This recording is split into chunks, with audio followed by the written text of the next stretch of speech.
Imagine you're sitting on the most expensive powder keg on the planet. A 275-ton monster of titanium and steel, capable of erasing entire cities with a single button press. This is the Tu-160, the White Swan. To Russia, it is a crown jewel, a symbol of untouchable power. To the rest of the world, it's a $300 million ghost that was never supposed to leave its nest, until someone decided to steal it. Tonight, we're going inside the most daring intelligence operation of the 21st century. This isn't just a story about a plane. It's a high-stakes heist involving secret codes, a desperate pilot, and a gamble that could have changed the course of history. But as the engines screamed over the border, the mission took a turn that neither side saw coming. This is the story of how Ukraine tried to steal Russia's most prized bomber, and the terrifying moment they realized they weren't the ones in control. To understand why anyone would risk a world war to steal this aircraft, you have to understand what it actually is. The Tu-160, known by NATO as the Blackjack, isn't just a plane. It's a statement. It is the largest and heaviest Mach 2 combat aircraft ever flown.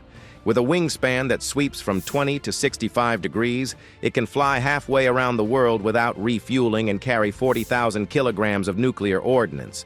It's faster than a fighter jet, reaching Mach 2.05, yet larger than a commercial airliner. Driven by 4 NK-32 turbofans, each generating 55,000 pounds of thrust, it is a masterpiece of Soviet engineering designed for one purpose: destruction. But for Ukraine, the Tu-160 carries a deeper, more bitter irony. You see, after the Soviet collapse in 1991, Ukraine actually owned 19 of these beauties. They were sitting on their territory, part of the world's third largest nuclear arsenal. But under intense international pressure and crushing debt, those bombers were either scrapped or handed back to Moscow in exchange for gas credits. For decades, Ukraine watched their own former birds haunt their skies from a distance. During the current conflict, these very planes have been used to launch cruise missiles like the KH-101 from hundreds of miles away, safely tucked inside Russian airspace. The Ukrainian intelligence, the SHUR, knew that if they couldn't shoot them down, they had to think bigger. They didn't just want to stop the White Swan, they wanted to bring it home. The operation was codenamed the White Swan's Song.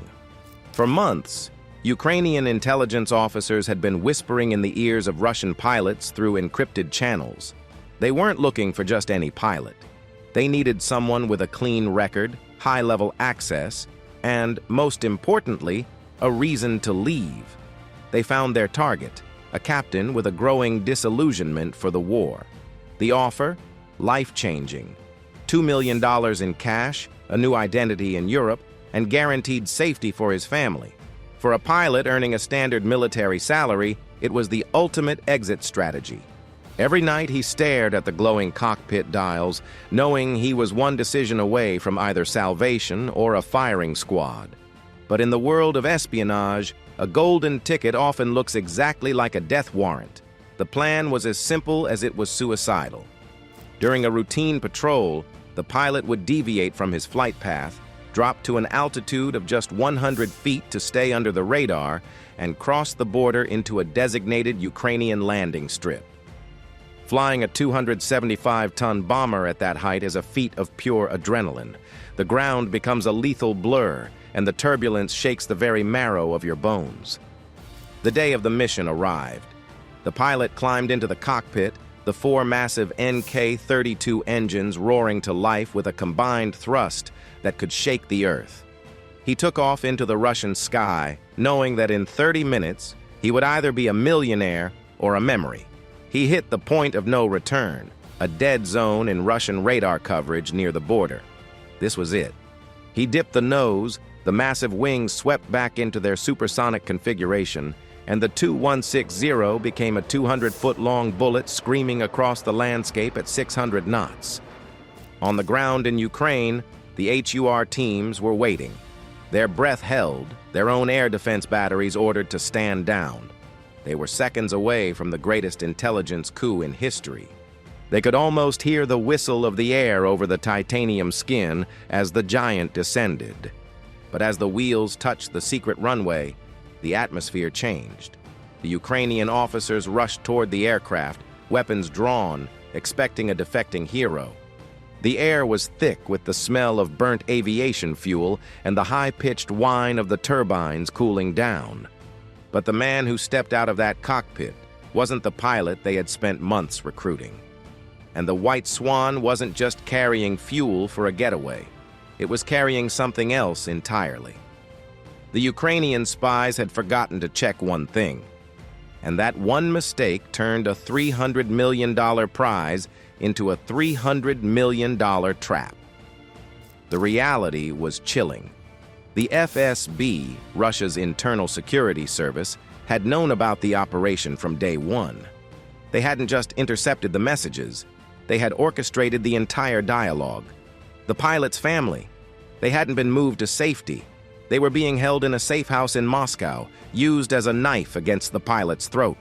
Every word he had typed to the Ukrainians had been dictated by an FSB handler standing right behind him, watching every keystroke. The pilot was a puppet, and the plane was the hook. The mission wasn't a defection. It was a Trojan horse operation. The goal wasn't just to keep the plane, it was to reveal the location of Ukraine's secret airfields and to identify the elite HUR agents involved in the plot. The moment the plane landed, a hidden transponder inside the fuselage began screaming a target signal to Russian satellites. Long-range missiles were already in the air, keyed to the coordinates of the very runway the Ukrainians had just revealed. The white Swan hadn't been stolen. It had been used as bait to gut the heart of Ukrainian intelligence. In the end, the aircraft never stayed in Ukraine. The details of the skirmish that followed remain classified, but the message was clear. In the war of shadows, no one is who they seem. The Tu-160 remains Russia's ultimate shadow, a Mach 2 ghost built of 176 tons of empty weight and pure intimidation.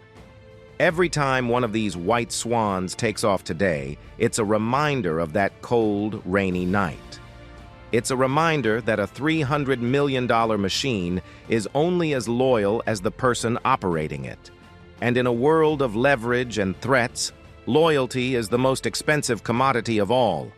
We often talk about these planes as if they are invincible gods of the sky. We obsess over the 12,000-kilometer range and the internal rotary launchers capable of holding 12 nuclear missiles. But behind the titanium skin and the Mach 2 engines, there are men.